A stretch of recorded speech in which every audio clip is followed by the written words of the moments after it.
With spaces getting smaller, many fridges are seeing a surge in popularity. They're perfect for small spaces at home, at the office, or even in the RV.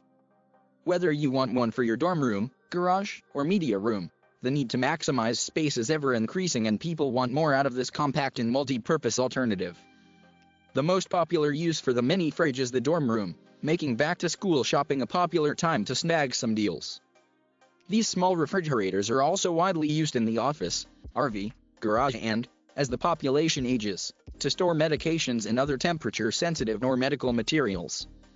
With so many models and brands available, whatever your purpose and space consideration, there is a mini fridge that will fit your needs.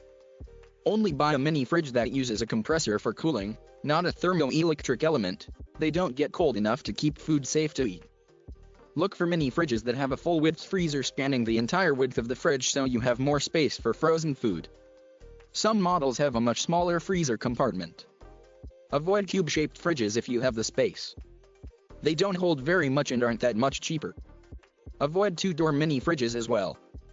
They have a hard time holding consistent temperatures.